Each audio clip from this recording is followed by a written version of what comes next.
सबसे पहले बृजमोहन जी आप ही से सवाल कर लूं। नवाब मलिक क्या कह रहे हैं ये बृजमोहन जी? चुनाव के वक्त कुछ भी हो सकता है, कौन जीतेगा ये नहीं पता, किंग मेकर बनेंगे अजीत पवार, क्या मतलब है इसका? देखिए, आदरणीय नवाब मलिक साहब ने जो कहा वो उनकी व्यक्तिगत विचार है। मैं पार्टी की तरफ से स्पष्ट कर दूं कि महाराष्ट्र में महायुति की सरकार बनने जा रही है। किसी भी प्रकार की त्रिशंकु की स्थिति नहीं रहेगी महाराष्ट्र की विधानसभा में। वहां महायुति अपनी सरकार बनाएगी। जहां तक बात राष्ट्रवादी कांग्रेस पार्टी की है, तो हम लोग पूरी तौर से गठबंधन के साथ हैं और गठबंधन में तीनों ही हमारे किंग मेकर हैं। एकनाथ शिंदे साहब, आदरणीय अजीत दादा पवार और देवेंद्र फडणवीस साहब, ये तीनों ही किंग मेकर है। तो इनको अलग अलग बांटना मैं सोचता हूं शायद ठीक नहीं है। अरे सर, मैं थोड़े बांट रहा हूं बृजमोहन जी, आप ही के नेता नवाब मलिक बांट रहे हैं, वो कह रहे हैं किंग मेकर अजीत पवार बनेंगे।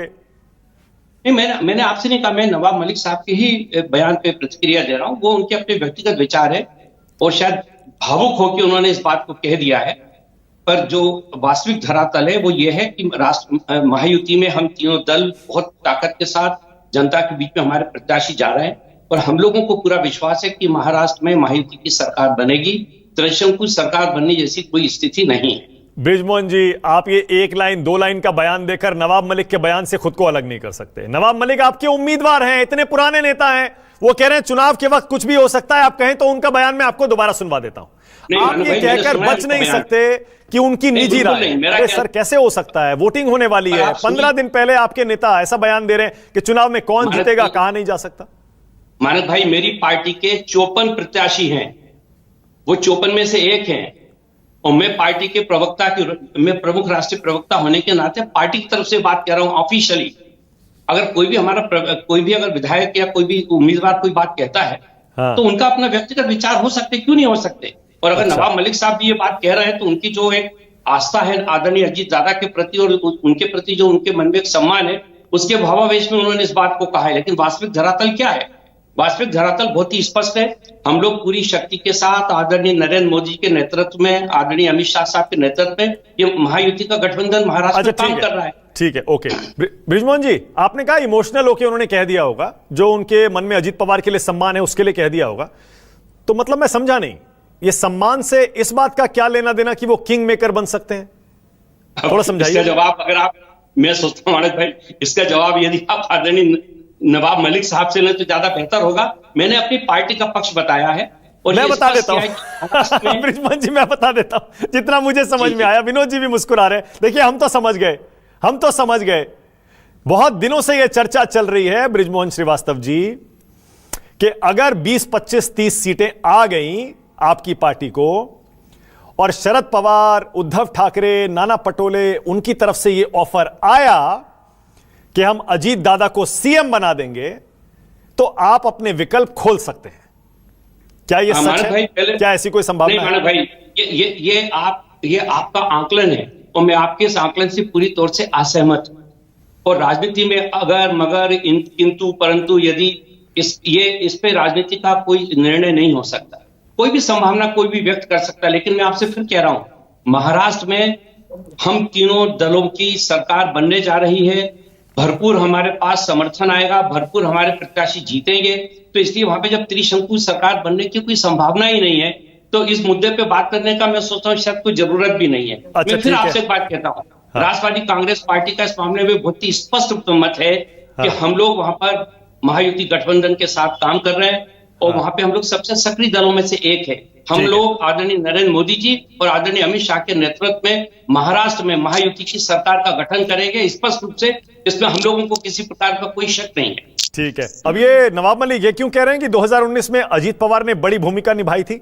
2019 में तो शरद पवार जी थे एनसीपी के सर्वे सर्वा। हाँ, उन्होंने जिम्मेदारियां दे रखी थी अजीत पवार को। वो बयान और फिर लोकसभा का परफॉर्मेंस याद करिए। मैंने भी आपको आंकड़ा भी दिखाया, 4 में से 1 सीट जीती आपकी एनसीपी ने। उसके बावजूद आप इस तरह का बयान देकर, मुझे समझ में नहीं आ रहा संदेश क्या दे रहे हैं और किसे दे रहे हैं? नहीं, आप मेरे संदेश की बात कर रहे हैं आदरणीय नवाब मलिक की, नवाब मलिक जी की, जो कि आप ही के नेता हैं, आप ही के उम्मीदवार हैं। इस मुद्दे पे आदरणीय नवाब मलिक साहब बोल सकते हैं। मैंने कहा ना, मेरे पार्टी के तो 53 उम्मीदवार खड़े हुए हैं। मैं पार्टी का पक्ष रख सकता हूं, पार्टी की जो जो बिल्कुल एक स्टैंड है वो मैं आपके सामने रख रहा हूं, और उसमें लेश मात्र भी कोई परिवर्तन नहीं है। अच्छा ठीक है, मतलब मुख्यमंत्री पद को लेकर अजीत पवार जो बार बार दावे करते थे, अपने मन की इच्छा बताते थे, उन्होंने हथियार डाल दिए। अब ये मान लिया कि अब किंग मेकर बनेंगे, और या तो शिंदे जी को बनाएंगे या फडणवीस जी को बनाएंगे, खुद सीएम नहीं बनेंगे।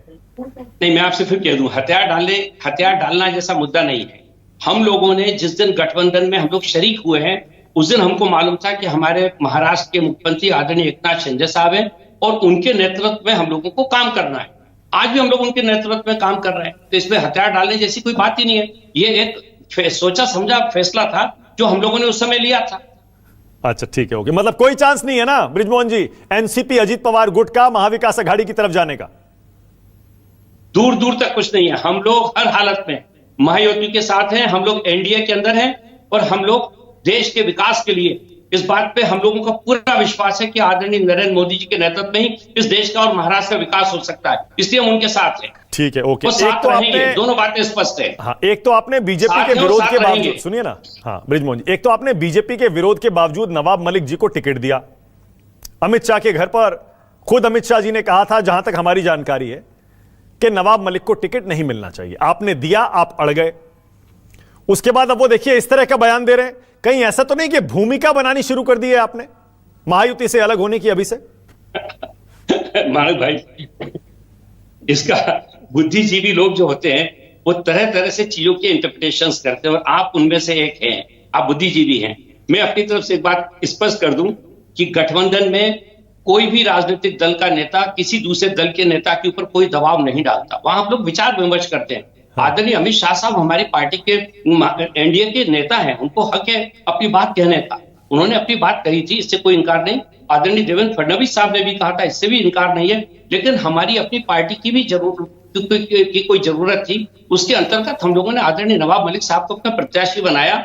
उन्होंने सलाह दी थी, लेकिन ऐसा नहीं है कि उनकी सलाह को उन्होंने बंधन मानकर ये कहा हो कि अगर आप ऐसा नहीं करेंगे तो गठबंधन नहीं रहेगा। तो मैं फिर से स्पष्ट कर दूं कि एक सीट को लेकर या खाली आदरणीय नवाब मलिक साहब को लेकर गठबंधन में किसी प्रकार का कोई भी नाइतफाकी नहीं है। हम सब लोग तीनों दल पूरी शक्ति के साथ मिलकर काम कर रहे हैं। ये बात अलग है कि बीजेपी ने कहा है कि वो नवाब मलिक साहब का प्रचार नहीं करेंगे। हाँ। उनका फैसला है। जैसे हमने फैसला लिया, वैसे वो भी तो अपना फैसला ले सकते हैं। इसमें गलत क्या है? उन्होंने अपना फैसला लिया है और हम उनके उस फैसले से असहमत नहीं है। हमारा कैडर और हमारी पार्टी के लोग वहां पर काम करेंगे। जनता का आशीर्वाद मिलेगा तो वहां से विधायक बन के आएंगे। ठीक है, ओके, मतलब आपने अब मान लिया ना कि अब अजीत पवार जी सीएम तो नहीं बनने वाले? ये तो अजीत दादा पवार ने खुद ने अभी हाल में जो कॉन्क्लेव हुआ था उसमें उन्होंने बोला, और ये बिल्कुल स्पष्ट बात है कि हमारे पास जब मुख्यमंत्री बनना है संख्या बल के आधार पर, उस संख्या में सबसे ज्यादा वहां पर भारतीय जनता पार्टी के विधायक आज भी हैं। उन्होंने फैसला लिया था, उस फैसले के आधार पर फैसला होता है। ठीक है, ठीक है, बहुत बढ़िया बहुत बढ़िया बृजमोहन श्रीवास्तव, थैंक यू। विनोद जी हंस रहे थे, उसके बाद राजनीतिक डिबेट करूंगा। विनोद जी, नवाब मलिक वाला थोड़ा समझाइए, आपको क्या समझ में आ रहा है? ये क्या हो रहा है विनोद? क्यों कह रहे हैं नवाब मलिक ऐसा कि कहीं भी जा सकते हैं, कुछ भी हो सकता है? नहीं, नवाब मलिक साहब सच्चाई बयान कर रहे हैं, जो राजनीति की हकीकत है आज के जमाने की, और बृजमोहन जी पार्टी के पक्ष रख रहे हैं, तो उसमें कोई विरोधाभास थोड़ी है। नवाब मलिक पार्टी के प्रवक्ता नहीं है, वो इंडिविजुअल है, पार्टी के नेता है, विधायक है, विधायक के कैंडिडेट है, उम्मीदवार है। तो वो जो उनके दिल में है वो जुबान पे है। और बृजमोहन जी के साथ समस्या ये है, क्योंकि प्रवक्ता है तो जो पार्टी की लाइन है वही बोलेंगे, जो हृदय में होगा, दिल में होगा। क्यों उनके दिल में है कि अजीत दादा मुख्यमंत्री बने? बिल्कुल है, दिल में। दिल पे हाथ रख के कभी नहीं कह सकते अजीत दादा मुख्यमंत्री दिल में है, हमेशा कहेंगे बिल्कुल दिल में है, लेकिन संभव नहीं है। लेकिन वो जबान पे इसलिए नहीं आएगा कि पार्टी के प्रवक्ता है और उनकी मजबूरी है तो पार्टी की लाइन रखना। वरना अभी क्या शर्मा जी यही उनको बेदखल कर देंगे महायुति से, अगर अजीत दादा को घोषित कर देंगे। तो ये सब सीमाएं और पाबंदियां हैं, मतलब गठबंधन की पाबंदियां होती हैं। अब दुबई के साथ भी होंगी। अभी वो भी जो है कुछ उनके दिल में होगा, वो किशोर तिवारी जी के दिल में होगा, दिल में ही रहेगा। यहाँ तो पार्टी की बात आएगी। मैं इसलिए हंस रहा था कि प्रवक्ताओं के साथ बड़ी मजबूरी होती है।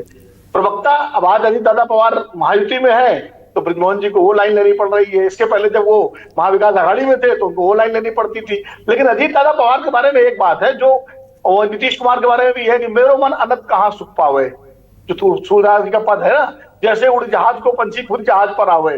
तो उनका पंछी कब जहाज पर उड़कर कहां बैठ जाए, इसके बारे में कोई कुछ कह नहीं सकता। ठीक है, ओके अब